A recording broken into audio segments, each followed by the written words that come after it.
So hey students, welcome to your own channel Vedantu Neet English. This is Baswara sir, your biology master teacher. So quickly let me know in the chat before we start any single topic today, if I'm audible and visible to each and every one of you, and if also the presentation behind me is visible to each and every one of you. So good afternoon everyone. So I want everyone to focus on this class because this is going to be the part 2 of your plant kingdom. In the previous class we learnt about your algae. Done and dusted every single line of NCERT, every single life cycle also we learnt. Now today is the class where we'll be doing the life cycle as well as detailed analysis and detailed information regarding your gymnosperms as well as your not gymnosperms. One second students. Regarding one second here. Yeah, we'll be doing the detailed analysis and the all the important lines of your angiosperms is been removed, of your bryophytes and pteridophytes. Entire bryophytes, it could be liverworts or mosses. When it comes to pteridophytes, we'll be doing ferns as well as your other structures. We'll be doing the entire life cycle also. So before we start today's lecture, I want everyone to quickly smash that like button right here. Do you see this? All of you click on it. Quickly mark your attendance by smashing the like button and we'll start with the one by one. Now the important question is, the most important question right now is, algae had all the water and sunlight essential for photosynthesis, right?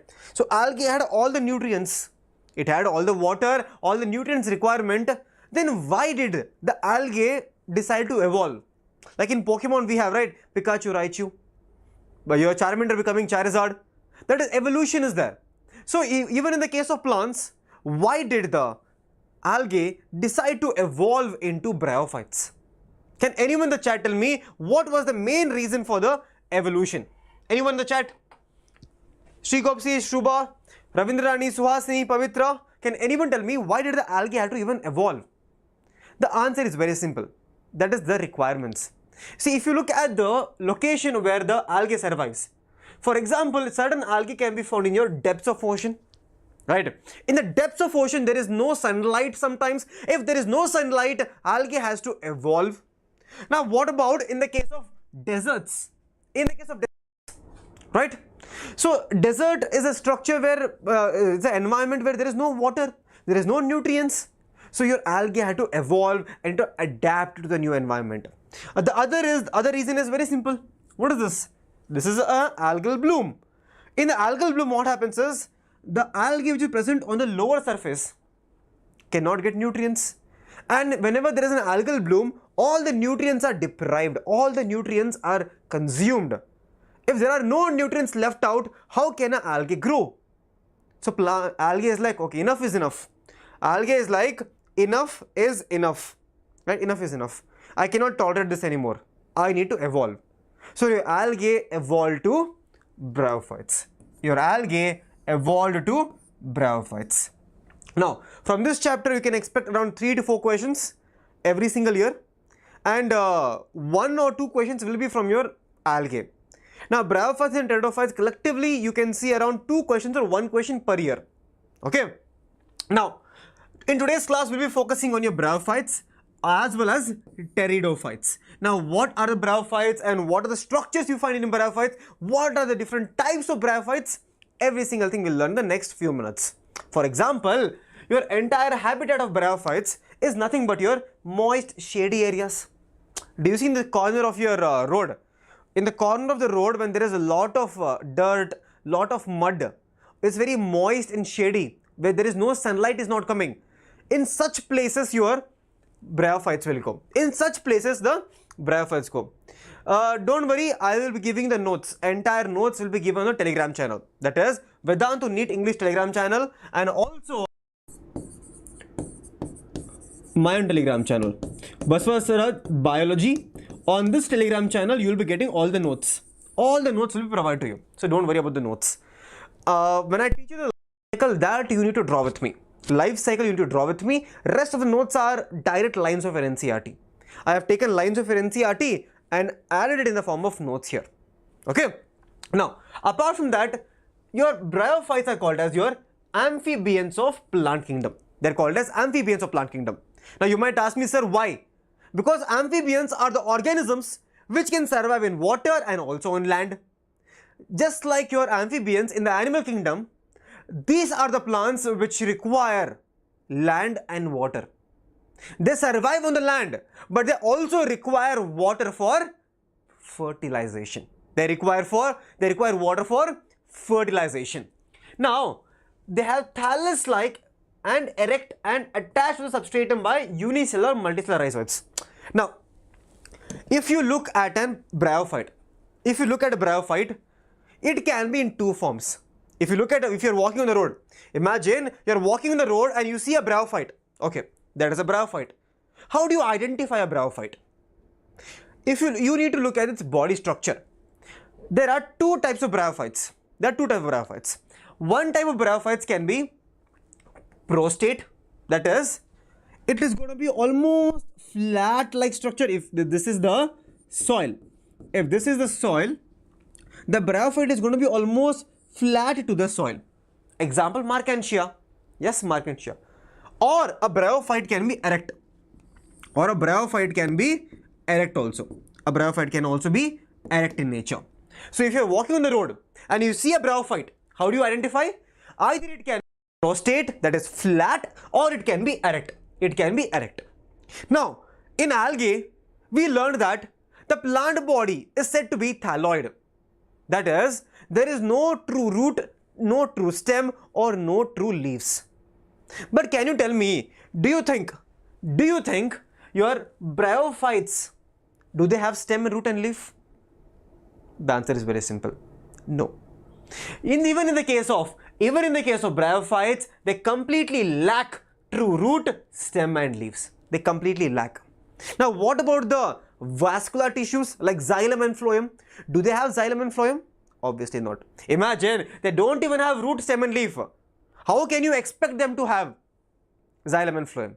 So they do not have xylem and phloem. They lack true roots, stem and leaf, but they have certain root-like structure.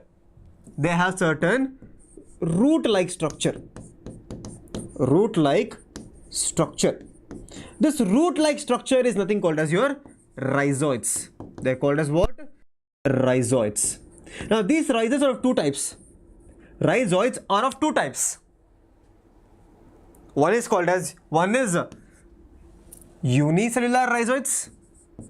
unicellular rhizoids, or they can have multicellular rhizoids. Unicellular or multicellular rhizoids can be present. Their root-like structure. They help the particular bryophytes to hold on to the substratum. Clear, all of you? Now, what about the sex organs? Obviously, they undergo sexual reproduction. Bryophytes undergo sexual reproduction. They need to have sex organs. So, in the case of bryophytes, the male sex organ is called as antheridium. The male sex organ is called as what? Antheridium. And it is the same antheridium. Which produces biflagellated. It produces biflagellated anthrozoids. What does it produce, students? It produces biflagellated anthrozoids from antheridium. Now, what about the female sex organ? The female sex organ is called as archegonium. And the archegonium produces a single egg cell. It produces a single egg cell. But sir, in NCERT, have they given antheridium and archegonium diagram? No. This is the actual diagram of antheridium and archegonium. Can you see? This is your antheridium. Antheridium which produces your male gametophyte, which produces your antheridium. Can you see? Antheridium produces male gametophyte. Male gametophyte produces your zoospores. This is your archegonium. Flask-shaped structure. It has a flask-shaped structure like this. Flask-shaped structure. Now, but what is given in your NCERT? If this is not given, what is given in your NCERT? In your NCERT, if you look at the Markantia diagram right there, it doesn't show your antheridium and archegonium. It actually shows the stalk of antheridium and archegonium. For example, the stalk of antheridium, the stalk of antheridium is called as antheridiophore. It is called as antheridiophore. And then we have archegoniophore. Archegoniophore is the stalk of archegonia. This is your actual archegonium. Clear, all of you? Archegonium, archegoniophore. Antheridium, antheridiophore. Is everyone clear with the diagram? Is everyone clear with the diagram? And all these 6 organs are multicellular in nature, and they have a separate layer around it. For example, if you look at the structure of your antheridium and archegonium, they have a separate layer around it called as jacket. They are wearing a jacket. They are wearing a jacket around it. Okay. Now, what about the classes? What about the classes? So, in actual biology, in your plant kingdom, we study about 3 types of classes under your bryophytes. One is called as your mosses, liverworts and hornworts. We have mosses, liverworts and hornworts. Now, out of these 3, hornworts is not in your syllabus. We only have what? Liverworts as well as mosses. So, let's study mosses and liverworts in detail. Let's understand the structure and let's understand the life cycle of mosses and liverworts. Let's start with the liverworts now. Let's start with liverworts, right? Now, before we go to liverworts, let's see if we have covered every line of NCERT till now. So, if you read your NCERT right now, students, what do you see? This is the location. We have because these plants can live in soil, they are called as the amphibians of plant kingdom because they can live on the soil, but they depend on water for what? Reproduction. They depend on water for reproduction. Done. They usually occur in damp, we told you, damp, humid and shady localities. The plant body of your bryophytes is more differentiated than the algae. It is a thallus-like and prostate or erect. We discussed it has a thallus body which can be prostate or erect prostate, and attached to substratum with the help of unicellular or multicellular rhizoids. We discussed that also. They lack true root and stem, I told you, and they possess root-like structure, leaf-like structure and stem-like structures.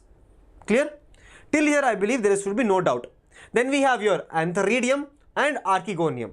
Archegonium is the female sex organ, antheridium is the male sex organ. Clear? Now, let's go up to the entire liverworts now. Now, before we understand liverworts, let me tell you a simple example of liverworts. Markantia is the only example which you need to remember and also write in your examination. The example of liverworts is going to be Markantia. It's going to be Markantia. Clear? Now, every single line here is a line of NCERT. Every single line here is a line of NCERT, but I want you to understand it and not by heart it. For example, the first line says thallus is undifferentiated thalloid liverwort. Now, what is the meaning of this? The meaning of this is very simple. That is, the main plant body is not differentiated into root, stem and leaf. That is, it is undifferentiated thallus, right? It is not differentiated into root, stem and leaf. It is not differentiated. Okay? Not differentiated. The second point, the thallus is dorsiventral. What is the meaning of dorsiventral, students? Let me tell you, listen to me very carefully. Every line is important to understand this chapter. Imagine this is the soil. This is the soil region. On this soil region, we have our bryophyte. Imagine this is your liverwort. This is your, let me draw it in a much more beautiful, then you'll be like, sir, diagram is very bad. Imagine this is your liverwort. This is your liverworts, right? This is your liverwort. Now, this liverwort has two sides. This liverwort has two sides. For example, this is the sun. The area which is exposed to the sun, the top part is called as dorsal side. And we have the ventral side. Dorsal and ventral side. Now, this dorsal side mainly has chlorophyll and also certain gas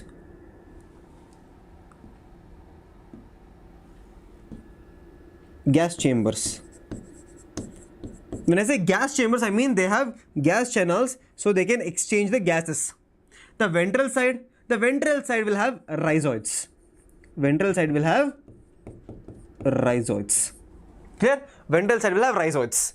So this liverwort, which is said to be dorsiventral, it has a dorsal side and a ventral side. Both of them are different in functions and closely appressed to the substratum. What is the meaning? Meaning of that is this particular plant body is very close to the soil.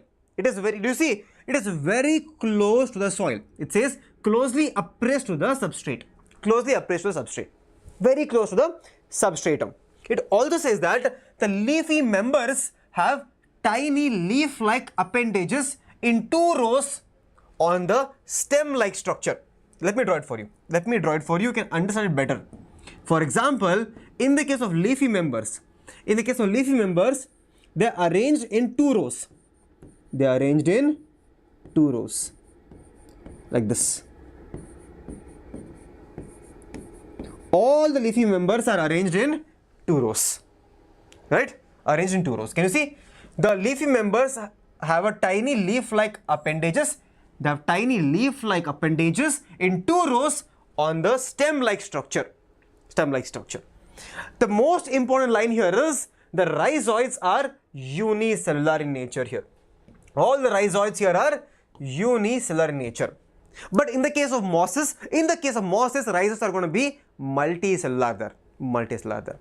I hope these 1, 2, 3, 4 lines of NCERT are clear to you based on the structure of a moss. Sorry, liverwort. Based on the structure of liverwort. Clear? That is, thallus is undifferentiated. Thallus is dorsiventral and closely appressed to the soil. The leafy members have tiny leaf-like appendages. Rhizoids are unicellular in nature. Now, the next one is going to be mosses. You have 3 examples when it comes to mosses. You have how many examples? 3 examples when it comes to mosses. The first one is going to be funaria. Then we have sphagnum, and then we have polytrichum. Funaria, sphagnum, and polytrichum. Now, in the examination, they can directly ask you the examples, question based on the examples. So, for liverworts, example is Markantia. For your mosses, example is going to be funaria, sphagnum, and polytrichum, as well as polytrichum.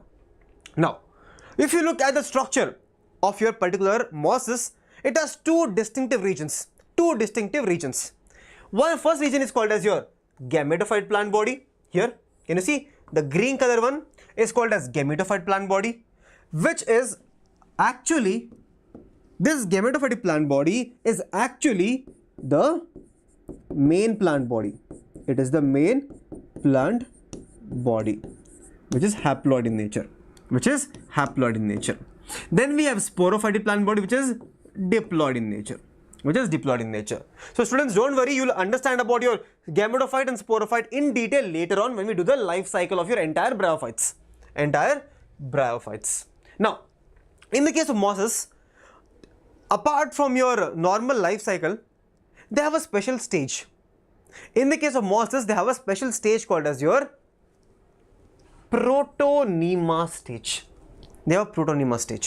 Now, what is the protonema stage and how does it play an important role here? Listen to me very carefully. The spores here germinate into a juvenile gametophyte. So, before forming the actual plant body like this, gametophytic plant body, they have a small baby phase. In the small baby phase, they are called as protonema. The small juvenile gametophyte. Juvenile means what? Young. So, younger gametophyte, they have a baby stage called as protonema stage. It is the baby stage.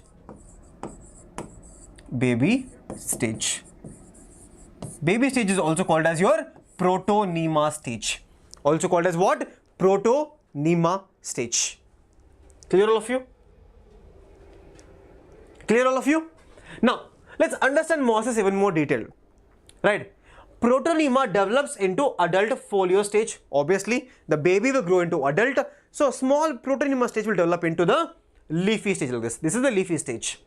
Rhizoids are multicellular. We discussed this already. In the case of your liverworts, it is unicellular. But in the case of your Mosses, it is going to be multicellular in nature. The leaves are arranged spirally. Very important point. That is, all the leaves are arranged in a spiral manner. All the leaves are arranged in a spiral manner here. Spiral manner. Clear? So then we have the foliar stage. So protonema stage is your juvenile gametophyte. Then we have adult gametophyte. That is going to be your foliar stage. Very basics. Students, your plant kingdom is very easy. Just learn this few points, 1, 2, 3, 4 points about mosses and you're done. Similarly, if you look at the sexual reproduction, vegetative is going to be fragmentation. Asexual is a little different. Asexual in the case of liverworts, we have certain green color structure, cup-like structure called as gemme cup. Now within this gemme cup we have the gemme, and these gemme later develop into a complete individual. So we have something called as gemme cup, which is found in the case of your liverworts. Example, in the case of Markantia. In the case of Markantia, we find your gemme cup. But if you look at the mosses, we have the protonema stage.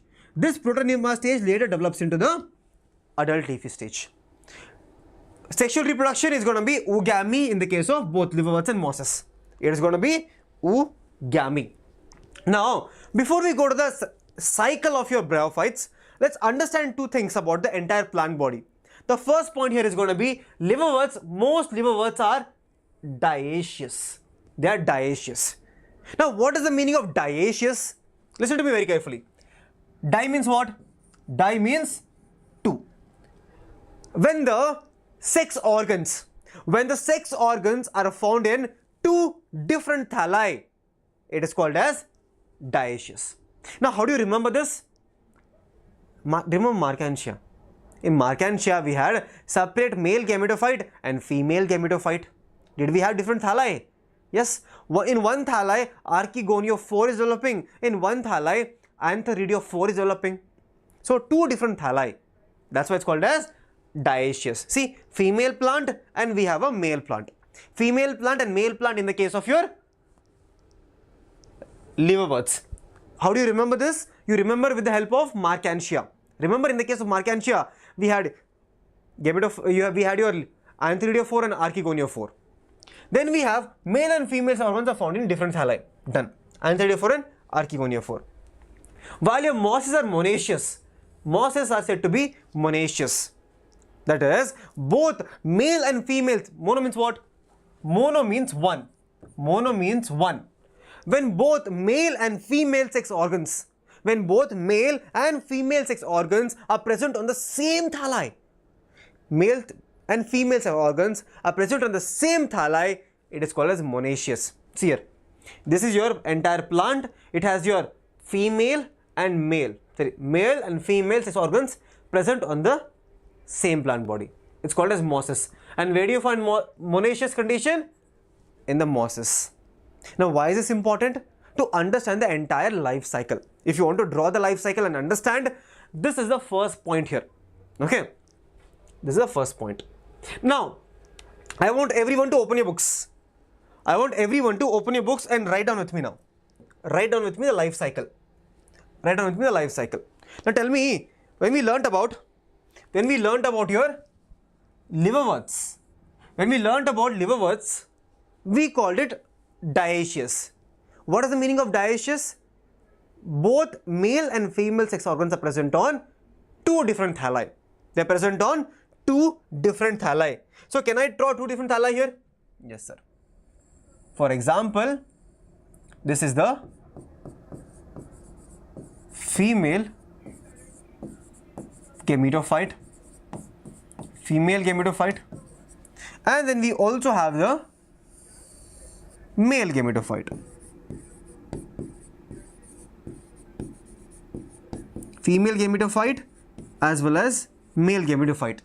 Now, the gametophyte is the main plant body, and the main plant body and the gametophyte is always and always haploid in nature. It is always and always haploid in nature. Let me write in here. Haploid in nature. This is the main plant body. This is the main plant body of your liverworts. Now on this male gametophyte or female gametophyte here, on this male gametophyte we have the antheridium growing. What do we have? We have the antheridium. And this same antheridium produces what? This same antheridium produces biflagellated. Antheridium produces biflagellated anthrozoids. It produces what? Biflagellated anthrozoids. Now similarly, the female gametophyte will have a archegonium.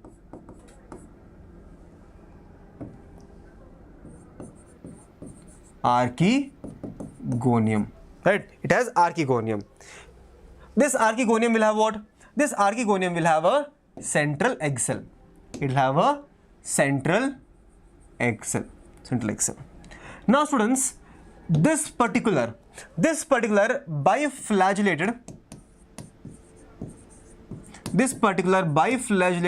anthrozoids,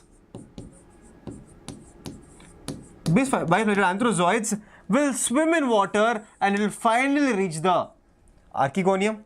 They'll swim in water. We tell, right, your bryophytes require water for fertilization. Here they require water for fertilization. Now once your biflagellated anthrozoids reach the central egg cell, they undergo fertilization. When they undergo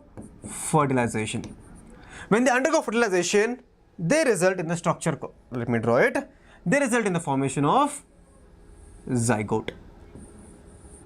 They result in the formation of zygote. Now what is this structure? This is the female gametophyte. This is the female gametophyte. Still, female gametophyte. Female gametophyte is haploid in nature, and your zygote is going to be diploid in nature. Zygote is going to be diploid in nature. Clear?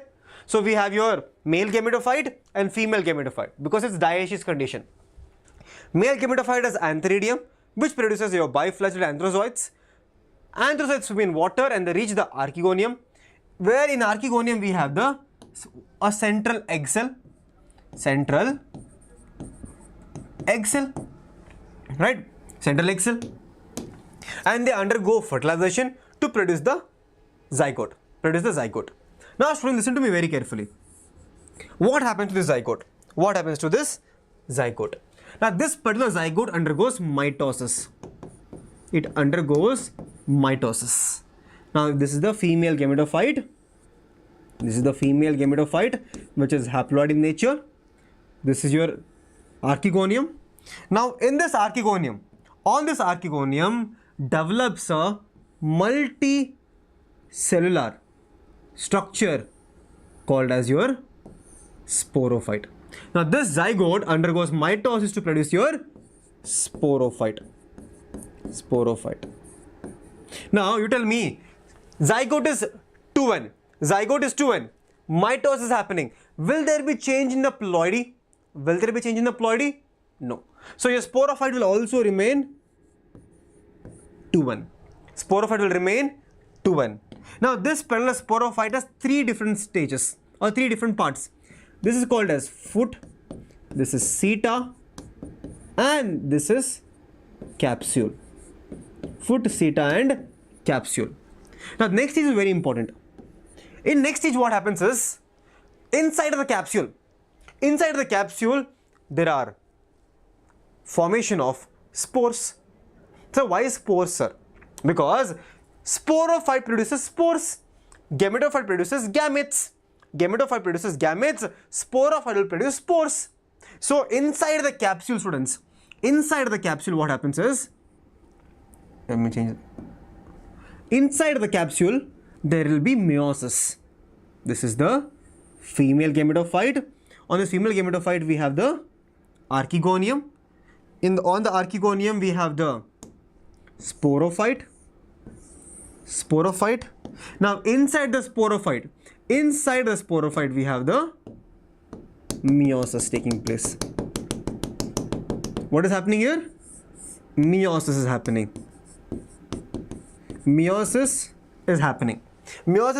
inside the capsule. What is happening?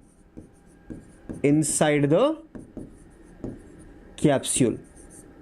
Inside the capsule, meiosis is taking place. Now, once meiosis takes place, this results in the formation of spores. Many spores. Results in the formation of spores. Now, these spores are going to be haploid in nature. Now, you might ask me, sir, why are they haploid? Because here we learned sporophyte is diploid. It is undergoing meiosis.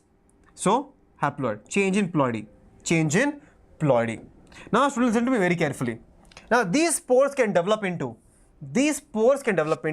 either male gametophyte or they can develop into the female gametophyte with the help of mitosis. That is your entire life cycle of your liverworts. Do you want me to summarize the entire thing once? Students, do you want me to summarize the entire thing once? One second, the chat is let me summarize it for you. First, we have since this is dioecious condition, meaning of dioecious means what? We have the male and the female sex organs present on different thalli. So, we have male gametophyte, female gametophyte. Male gametophyte produces antheridium, female gametophyte produces archegonium. This male antheridium produces biflagellated anthrozoids. They swim in water and they reach the egg cell. Now, once they fertilize with the egg cell, they reach the egg cell, it undergoes fertilization. Once it undergoes fertilization, that is biflagellated anthrozoids and egg cell. Once they undergo fertilization, it results in the formation of zygote. Why? Because haploid fertilization, diploid zygote. Now, this zygote undergoes what? This zygote right here undergoes mitosis. This is a very important line here. Can you see this line here? It undergoes mitosis. When this zygote undergoes mitosis, which results in the formation of sporophyte. So, zygote is undergoing mitosis to produce the sporophyte. Your female gametophyte is a gametophyte, that is dominant plant body, haploid in nature. Your sporophyte is diploid in nature. Now, this sporophyte has three parts: foot, seta and capsule. Now, inside the capsule, what happens? Meiosis takes place. What happens? Inside the capsule, meiosis takes place here. Inside the capsule. So, since the capsule is also diploid in nature, if there is spore formation inside the capsule, meiosis happening inside the capsule, the spores are going to be haploid in nature because of meiosis, reduction, division, change in ploidy. And these spores, students, eventually become male gametophyte and female gametophyte. Beautiful, no? Beautiful life cycle of your liverworts. Now we learn the life cycle of mosses now. Students, any doubt here? Ask me quickly. There should be no doubt in this entire cycle. It's very beautifully. If you're watching this lecture for the very first time, you're trying to understand the botany and love the botany for the first time, it is going to be a little difficult. The only way you will be able to understand the entire life cycle is when you sit and write down yourself. Entire step by step. And then only you will truly appreciate it. Okay. Now let's understand mosses. What about mosses? Students, remember I told you, mosses are what? Mosses are said to be monoecious in nature. Monoecious. What is the meaning of monoecious? Mono means what? Mono means one. If both the sex organs are present on a single thalli, that is called as monoecious. Let me draw it for you. Remember one line when we were discussing about your mosses? When we were discussing about your mosses, we read a line of your NCERT that the leaves are spirally arranged. Then we have a rhizoid-like structure. Now, on this plant body, can we have some branches? Yes, we can have some branches. branches. Now if you look closely at one of the branches, this is your gametophyte. This is your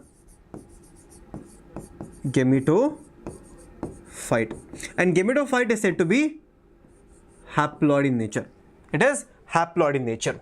Now this gametophyte has both the sex organs, monoecious condition, right? Both the sex organs. So I'll draw it here. Let me draw it for you. We have the archegonium, flask-shaped structure, and we have the antheridium. We also have the antheridium. Yes. Now this particular antheridium produces what? This particular antheridium produces your biflagellated anthrozoids. Biflagellated anthrozoids. Now this particular archegonium produces a central egg cell. Yes, central egg cell. Let me label it for you before you forget. This is your archegonium. Archegonium. This is your antheridium. Antheridium. Okay, archegonium and antheridium. Clear, all of you? Now, what happens? What happens now?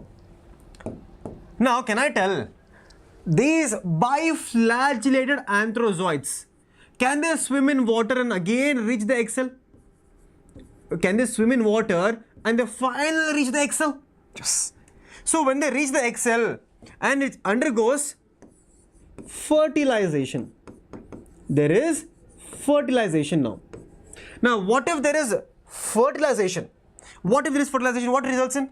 Tell me. When male gamete and female gamete undergo fertilization, that will lead to what? Obviously that will lead to the formation of zygote. So in this particular archegonium, we have a zygote now. We have a zygote. We have the zygote. And tell me in the chat right now, is this zygote haploid or diploid in the chat? Tell me quickly. This particular zygote is said to be diploid in nature. Till here it was haploid. Haploid. And remember students, all of this is the gamete of the plant body. This is the gametophyte. This is gametophyte, which is haploid. This is again your gametophyte. Gametophyte, which is also haploid in nature. Also haploid in nature. But the zygote is diploid. Zygote is going to be diploid in nature. Now, the twist comes. Now this particular zygote again undergoes mitosis. Now, let me mark it for you. So in the previous we learnt zygote undergoing mitosis produces your sporophyte. So here also, in this case also, can I draw it this side? Because there is no space this side, I'll draw it this side. So when the zygote undergoes mitosis, which results in the formation of the sporophyte.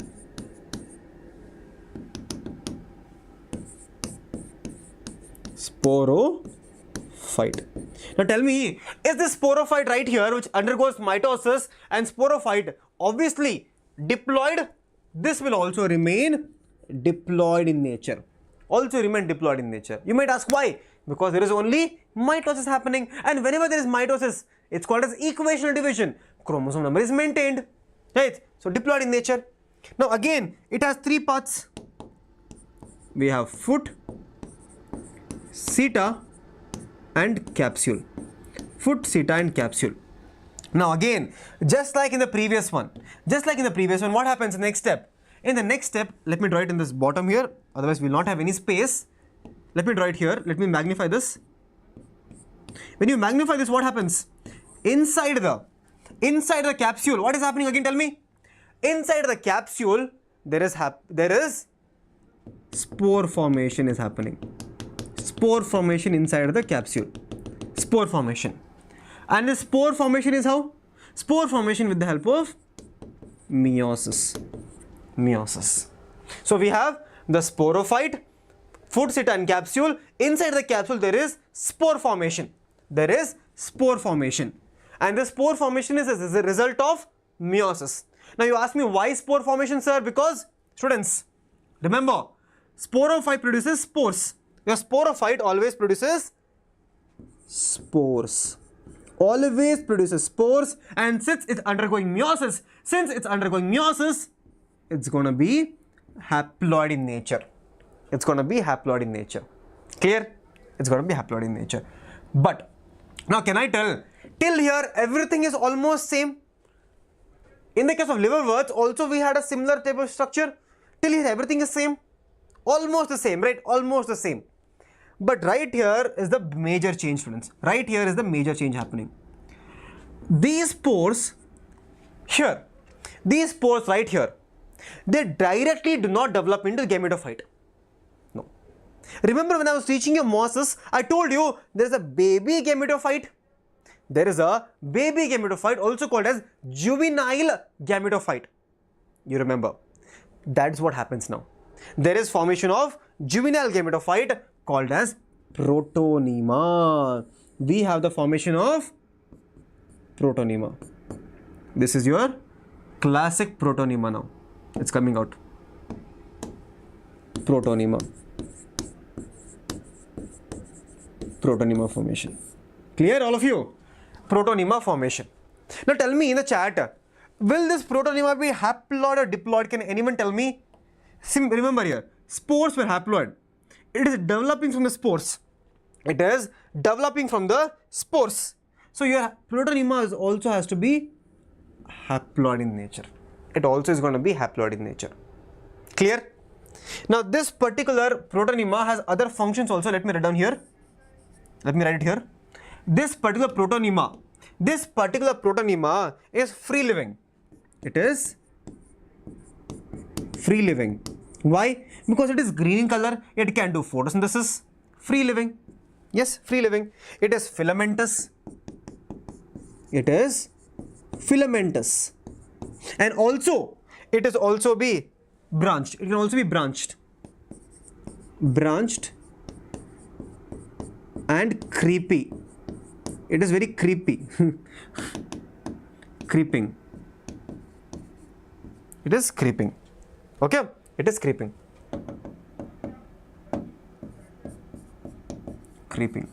Now this particular protonema, students, this particular protonema later develops something called as lateral buds. We have the protonema, we have the lateral buds. What is this? Lateral buds.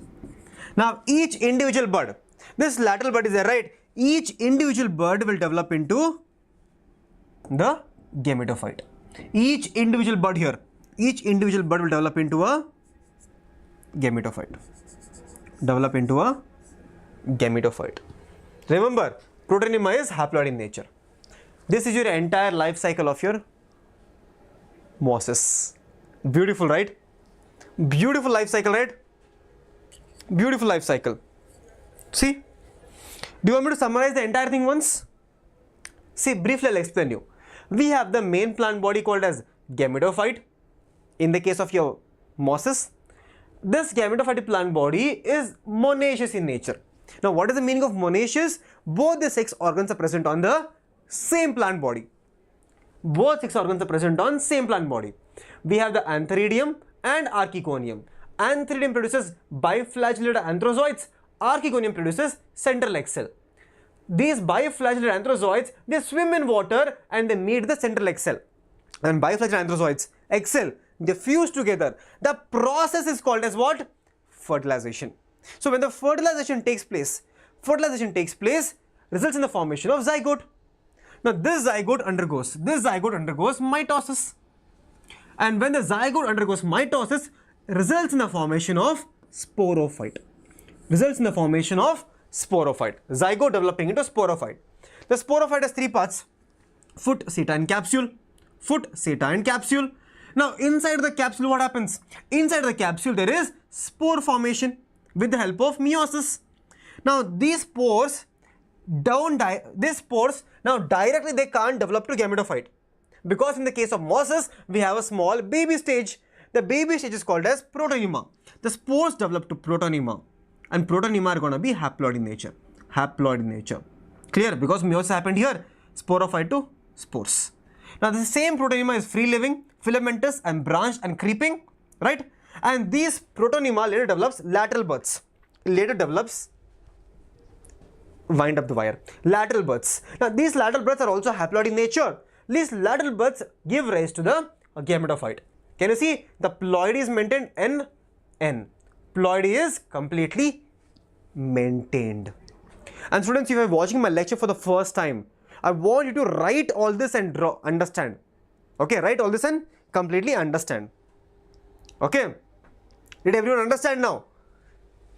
Pavitra, Pro, Jai, Savita, did all of you understand? Satyashri, this is going to be the entire structure of your mosses. See, if you read your NCERT, everything is covered right now. Every single line of NCERT is covered actually. See, liverworts usually grow in moist shady habitats such as banks, wood, damp. Example is going to be Markantia for your liverworts. The thallus is dorsiventral. See, I told you, dorsiventral. It has two different sides, upper side and lower side. Closely oppressed to the substratum. Very close to substratum. The leafy members have tiny leaf-like appendage arranged in 2 rows on stem-like structure. 2 rows. Asexual reproduction liverworts takes place by fragmentation, I told you. And also there is formation of something called as gemmae. Gemmae are green, multicellular, asexual buds. Very important line. I think I missed out this point. So gemmae are what? Gemmae are green, multicellular, asexual buds.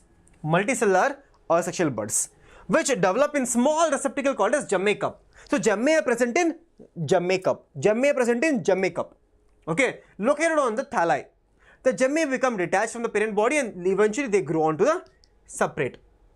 Now, see this. Organs are developed, produced on either on the or different thalli. The sporophyte is differentiated into foot, seta and capsule. After meiosis, spores are produced within the capsule. See, very important line. After meiosis, spores are produced within the capsule. Did we do that here? Here. Inside the capsule, meiosis is happening. The flowchart which I am drawing will make you understand better. These spores germinate to form the free-living gametophyte. Right? That's what we learned here. That's what we learned, right? Spores will develop into free-living gametophyte. Free-living gametophyte. That is going to be your liverworts. What about mosses? The predominant stage in the life cycle of moss is gametophyte, that is the main plant body, which consists of 2 stages. The first stage is called as the baby stage, called as protonema stage, which develops directly from the spore. See, what is the line? Line is protonema stage, which develops directly from the spore. Did we do that? Protonema stage, where is it?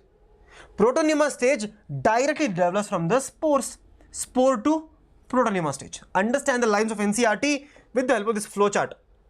Okay, flowchart. It is creeping and green and branched and frequently filamentous stage. Did we write all these points? Yes, we wrote for protonema.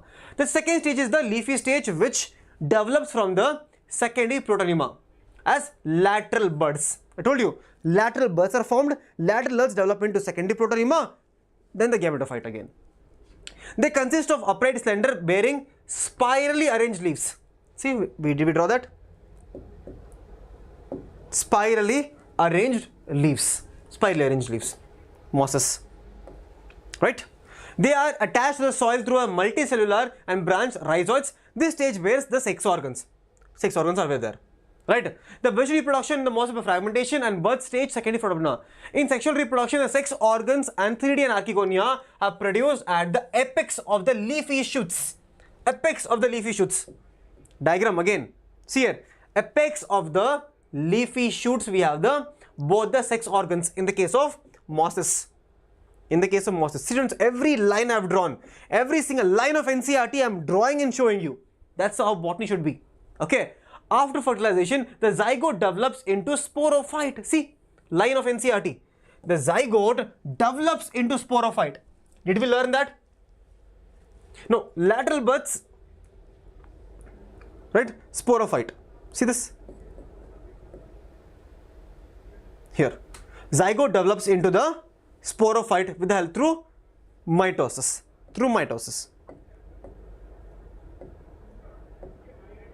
Now, consisting of the food state and capsule, the sporophyte in mosses is more elaborate than liverwort. This is a difference. Very important. So the sporophyte in the case of mosses is much more elaborate, and there is much more dispersal patterns. Much more dispersal patterns can be seen here. Okay. The capsule contains spores. The spores are formed after the meiosis. See, every single line we discussed. The mosses have an elaborate mechanism to spore dispersal. Example is going to be Funaria, Polytrichum and Sphagnum. Economic importance: decompose rocks and make the substratum suitable for growth of higher plants. That is ecological succession, the part of ecological succession. Prevent soil erosion by forming a dense mat that reduces the impact of the falling water. They make a dense mat, so all the water which comes does not erode the topsoil. Then we have food for herbivorous mammals, birds and other animals. Then we have peat is used from the sphagnum. Use of peat, what? For fuel and gardening. High water holding capacity used in packaging material for transshipment of living matter. That is peat moss, sphagnum. Peat moss is the sphagnum. Okay. Now, let's go to pteridophytes. Now. Pteridophytes again is very simple, very easy, students. Very easy. And students, if anywhere you find, no one will teach you such detailed manner, because detailed manner takes more time. Do you realize from past 45 minutes or 50 minutes we are just doing bryophytes, because it is such a detailed structure, and if you rush through and understand it, it doesn't happen. Botany has to be learned with a lot of patience. You need a lot of patience because you need to connect a lot of things. Because botany is a subject where you need to, and because we don't have connection. See, human physiology we can study with humans, we can understand. Entire zoology we can understand. But botany is a subject where you need to draw and understand the plant's perspective. Draw a life cycle beautifully. Okay. Now, let's understand your pteridophytes now. Understand pteridophytes. Now, first of all, first point here is going to be pteridophytes were the first vascular plants. Now, what do I mean by vascular plants? These are the plants for the first very time in the history of plant, they had xylem and phloem. So, they have xylem and phloem. Xylem transpiration water, phloem for water, right? Then, where do they grow? Moist, shady areas or crevices of the rocks? Or have you seen bogs and marshlands near the water pond, and also in the tree trunks? On the tree trunks, you can see them growing like an epiphyte. They can grow like an epiphyte here. Or have you seen the dinosaur movie, Jurassic World? In the movie Jurassic World, if you look at the background, this is your dinosaur. Behind, can you see all these ferns? All of these plants are going to be your pteridophytes. All of them are going to be pteridophytes. Okay. Now, look at the plant body of pteridophyte. Now, imagine you're walking in the park. You're walking in the park and you happen to look at a pteridophyte. How do you identify a pteridophyte? Students? Listen to me very carefully now. If you look at the pteridophyte right now, it has a differentiated plant body. That is, it has a root-like structure, it has a stem-like structure, and it has a leaf-like structure. It has a stem, and it referred to as rhizome.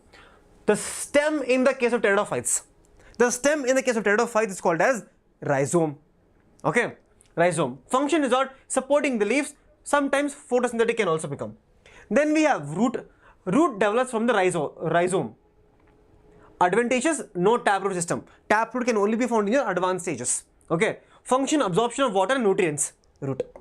Now, leaf is very special here. The leaf is very, very, very special, because the leaf in the case of pteridophytes is a fertile leaf.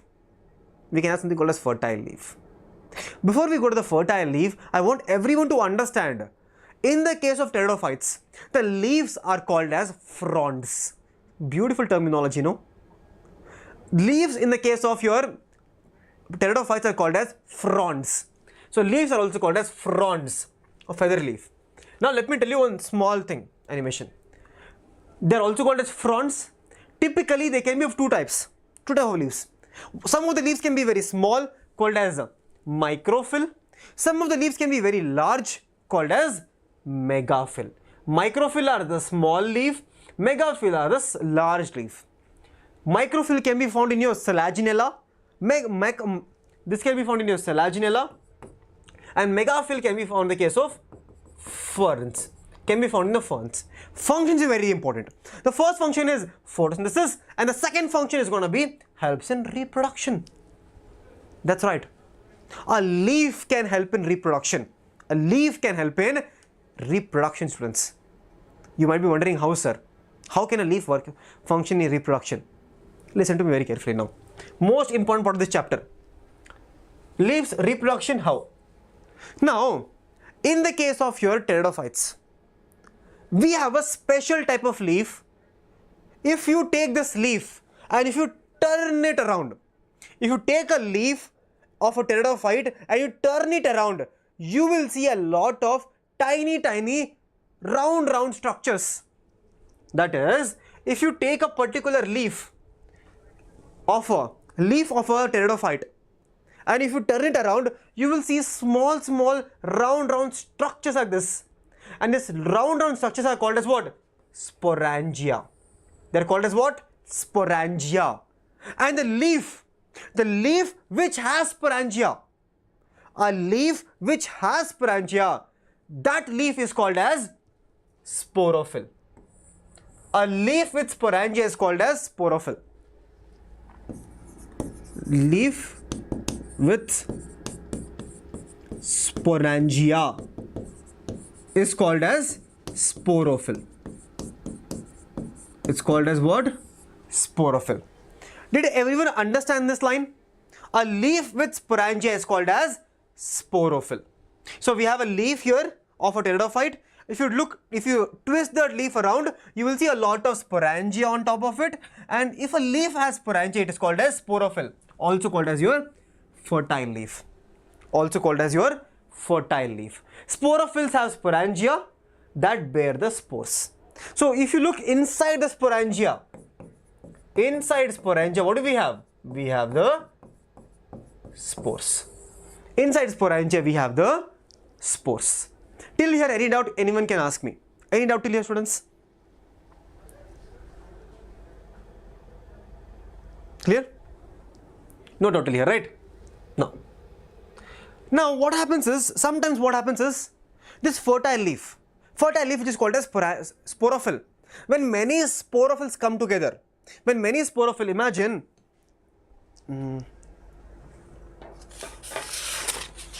we have a sporophyle like this. If many sporophylls come together, they make a cone-like structure. When many sporophylls come together, they make a cone-like structure like this. A cone-like structure called as strobili. So when many sporophylls come together, they make a strobili. Clear? This is sporophyll. And this is sterile shoot. Strobili also called as cone. The strobilus or strobili is also called as cone. And where do you see it? Example for strobilus? The example for strobilus is going to be your Selaginella and equisetum. Selaginella and equisetum are the examples in which we find the strobilus or strobili or cone. What is a cone? Cone is nothing but many sporophylls come together. What is a sporophyll? What is a sporophyll, students? Sporophyll is nothing but what? Sporophyll is nothing but a fertile leaf. That is, leaf with sporangia is called as sporophyll. Students, this is the basics. When you skip basics, when you don't understand every single line of NCERT, right, examination it can become difficult. But understand every single line. Now, we learned about sporangia. Right? We learned about sporangia. Now, inside the sporangia, what do we have? I told you, we have sporangia. Inside the sporangia, what do we have? We have the spores. In the case of pteridophytes, we have two types of spores.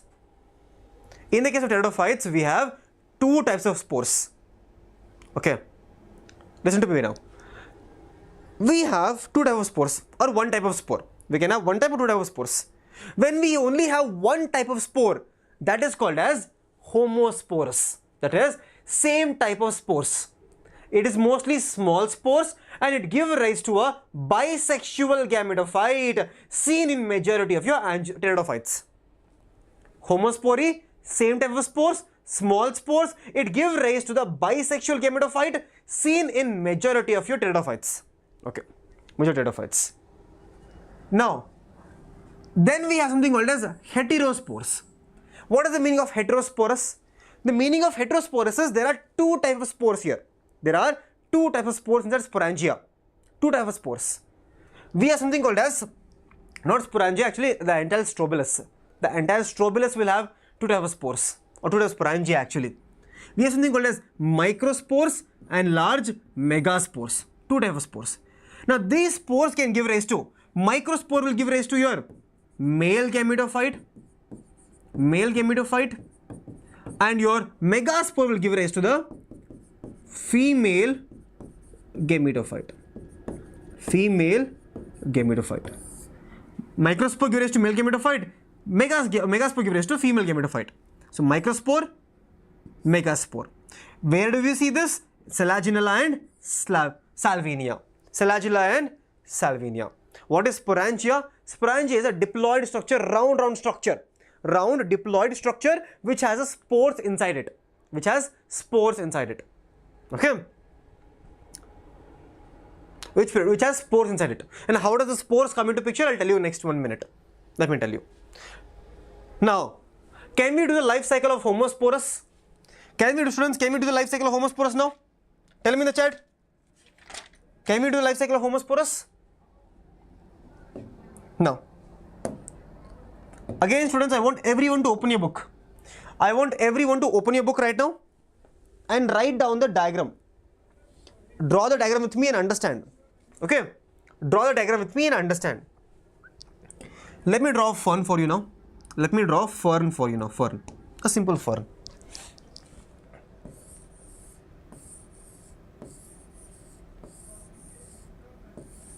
This is your simple fern. Okay? This is your simple fern. A fern has, what did we learn? What did we learn before? A fern has a leaf-like structure. Did we learn that? Yes. It has a leaf-like structure. Can we draw the leaf-like structure? All of you draw with me in the book.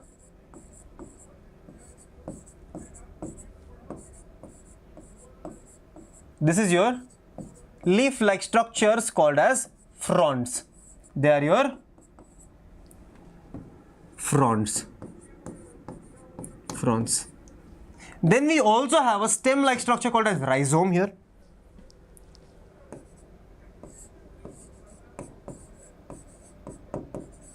Rhizome. Then we have roots. Then we also have the roots. Now this is the main plant body.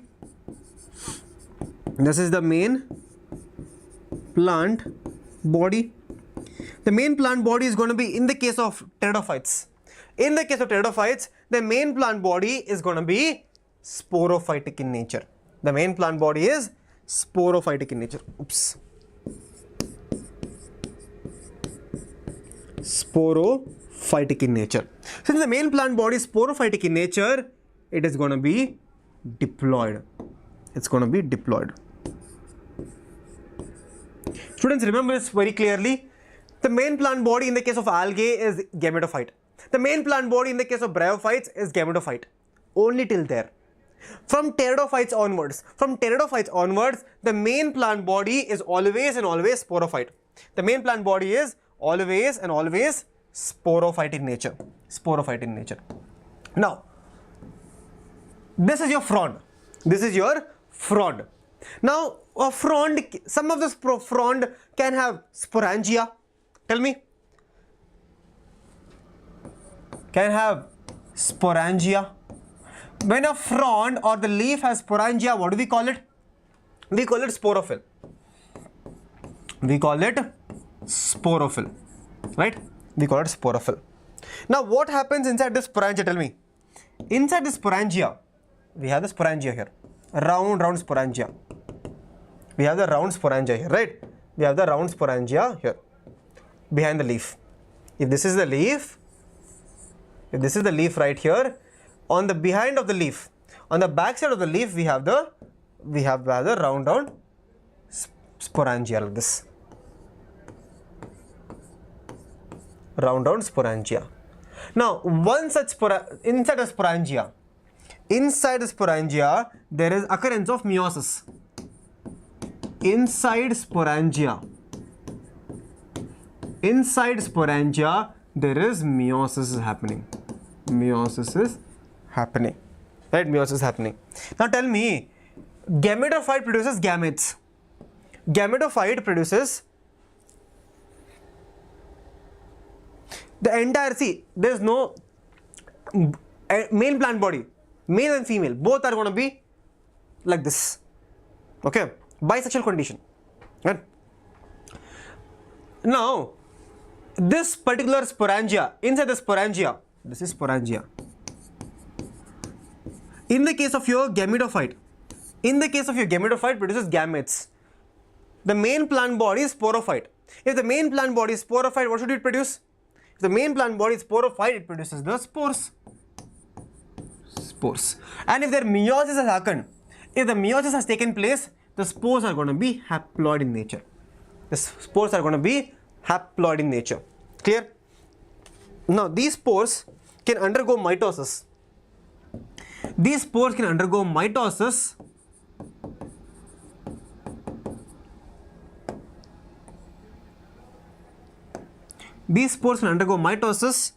When they undergo mitosis, they result in a structure called as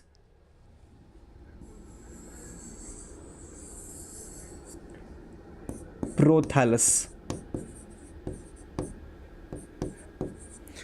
When the spores which are undergo mitosis, which results in structure called as prothallus.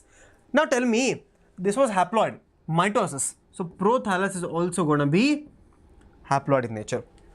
Now this prothallus is technically the gametophytic stage. It is green and it is independent in nature. Because it can do photosynthesis. I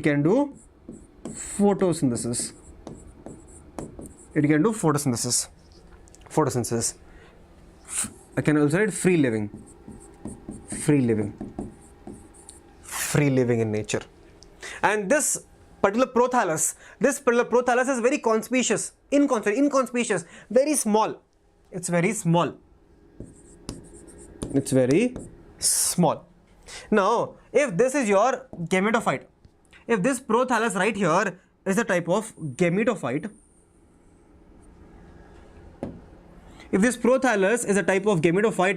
on this gametophyte, can I see the development of Antheridia and Oogonia? Can I say development of Antheridia and Oogonia? Yes, sir, certainly. Now, this is your Archegonium, which has a central egg cell, and this Antheridium produces your biflagellated anthrozoids. When they occur together, when they undergo fertilization,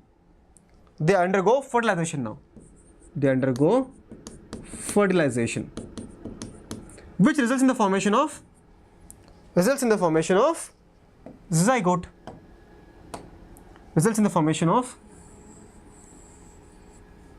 Students, the entire thing is very easy.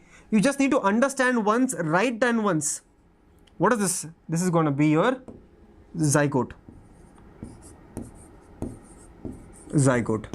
And zygote is NO2N. Zygote is 2N. What about this structure down? What is the below structure? The below structure is nothing but your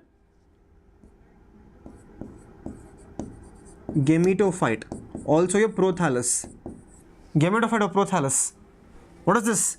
Gametophyte or prothallus. Both meaning is same. Now students, listen to me very carefully.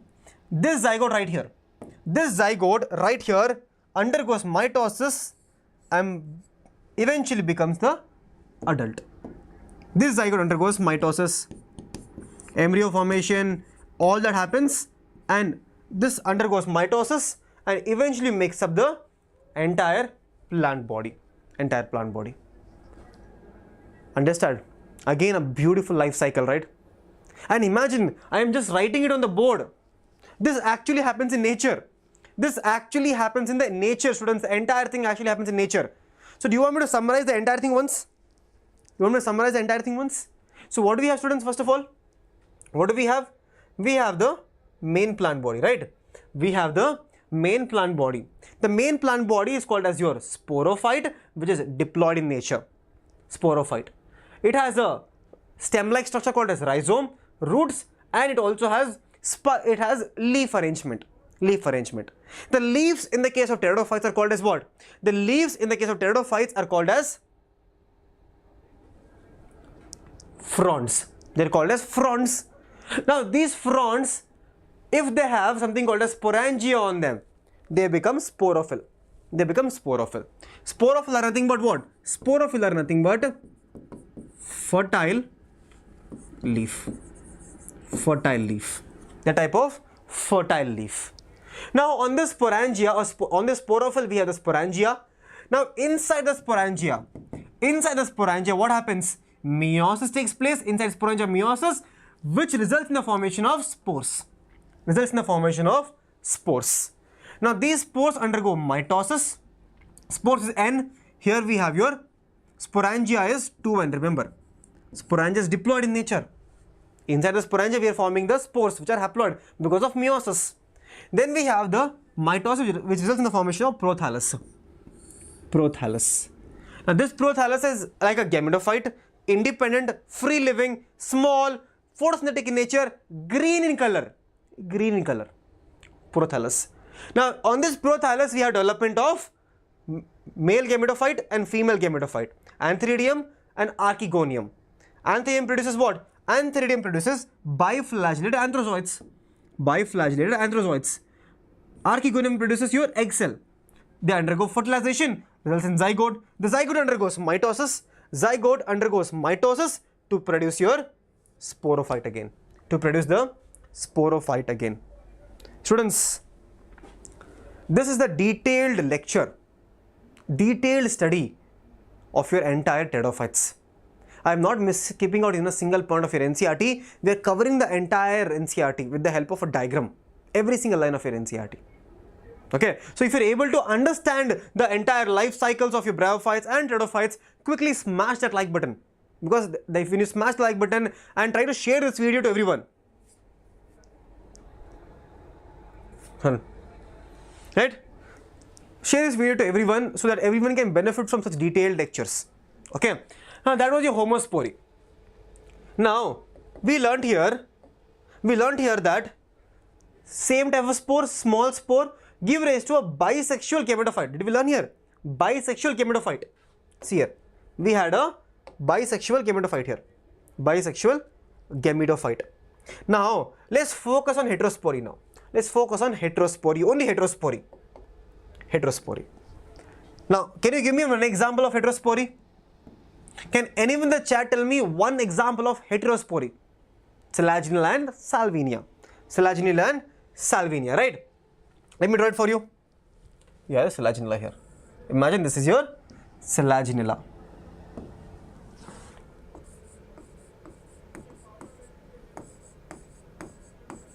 Selaginella, right? This is selaginella.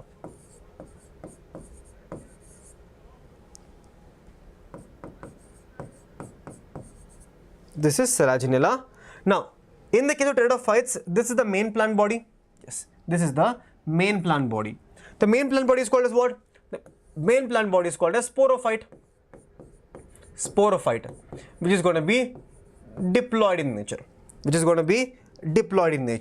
Now, this particular plant, selaginella, has your strobilum. Like this, can you see strobilus? Yes. On this particular stem, we have two types of sporangia. Now we have two types of sporangia. One, we have something called as small sporangia.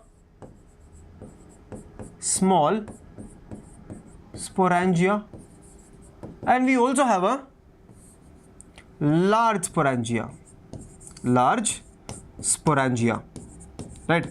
Now this small sporangia, the small sporangia, one second, let me draw it a little down. Huh? I think it's fine. Which is 2-1 in nature.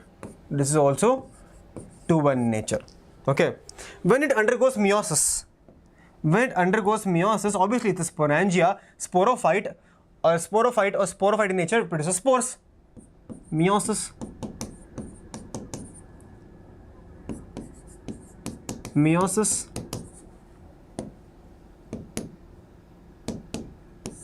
Which produces the spores.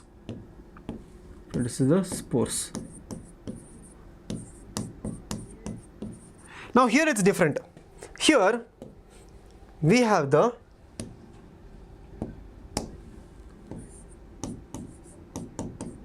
microspores, because done from small sporangia, so microspores. Here we have megaspores.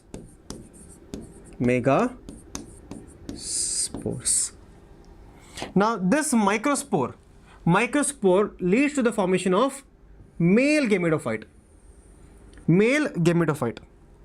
Yes, leads to the formation of male gametophyte. Here. Did we learn here, students? Here. Microspore, male gametophyte. Megaspore, female gametophyte. So microspore, male gametophyte. On this male gametophyte, we have the antheridium. Antheridium produces what? Biflagellated anthrozoids. Biflagellated anthrozoids are produced. Okay. Now, what about the female gametophyte? Yes, it produces your female gametophyte. The female gametophyte has an egg cell, central egg cell. This is your female gametophyte.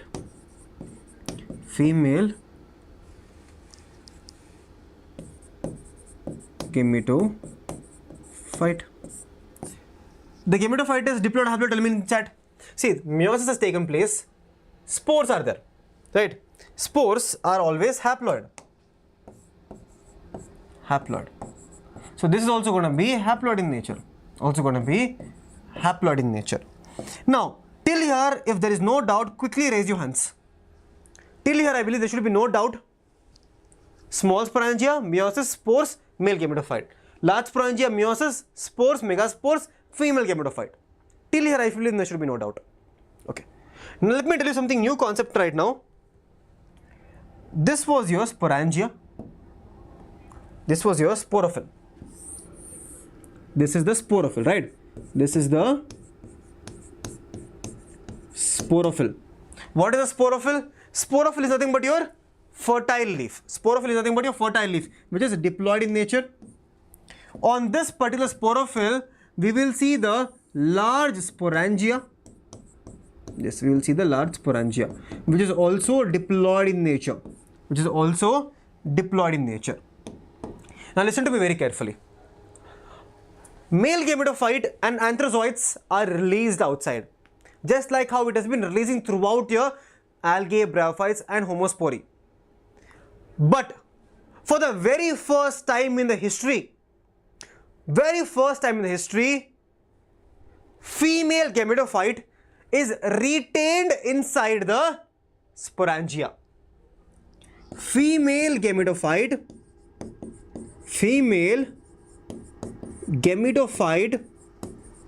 is retained inside sporangia. It's retained in the sporangia. See, female gametophyte is retained inside sporangia. So what do you see now? If this is sporangia, inside we will have the female gametophyte. On that we will have the archegonium, and then we will also have the one egg cell. For the very first time in history, the female gametophyte is retained inside the sporangia. This is female gametophyte. This is the female gametophyte. female gametophyte, which is haploid in nature. Haploid in nature. Written inside. So our anthrocytes will come, your anthrocytes will travel and they will enter, which will result in the formation of zygote, which will result in the formation of zygote later on. Zygote, which is diploid in nature now. Diploid in nature. This zygote again, see, development of zygote embryo, it is happening inside only. It is happening inside itself, and this actually is nothing but your seed habitat. It's called as precursor of seed habitat. If you read your NCERT, you'll know. It's called as precursor of seed habitat. And this, but in this case right here, there is no formation of seed, because that the main reason there is no formation of seed is because there is no seed coat formation here. And how does the seed coat formation happens? Because of liguments. Okay. So there is no outer ligament and inner ligament. It's not there. So there is no seed coat formation here. Hence there is no seed formation in pteridophytes. But there is a chance. You see, the evolution is happening. This is the evolution. This is the evolution. Seed habitat. Then we have the embryo formation, which undergoes mitosis and eventually develop into the main plant body. Develop into the main plant body. I explain to all of you again. Selaginella, main plant body is sporophyte. Two types of spores. Small spore, large spore. Small spore produces your small sporangia, gives sporangia microspore, which develops into male gametophyte. Large sporangia develops into megaspore, female gametophyte. They undergo fertilization where? Inside the sporangia, because for the first time in history, female gametophyte retained inside the sporangia. Inside the sporangia, it's called a seed habitat, and later it becomes zygote, embryo, and entire structure. And now I'll tell you 2 points which you need to remember. 2 points. These are going to be the 2 most important points which you're going to take away from today's class. 2 most important points. Write down here. This is for your homospory. This is for homospory. In homospory, students, for the first time in history of plant evolution, under homospory, for the first time in entire plant evolution, sporophyte is independent, gametophyte is also independent. So first time in history, both sporophyte and gametophyte both are independent. Both are going to be independent here. For the first time in history, both are going to be independent. Gametophyte and sporophyte. When? In homospory. In homospory. But when we come to heterospory, students, again very important line. When we come to heterospory, again very important line. That is, for the first time in history again, gametophyte. Can you see, this is the gametophyte, female gametophyte. Can I tell this female gametophyte is actually dependent on the sporangia and sporophyll? It's dependent. Yes. So for the first time in history under heterospory, gametophyte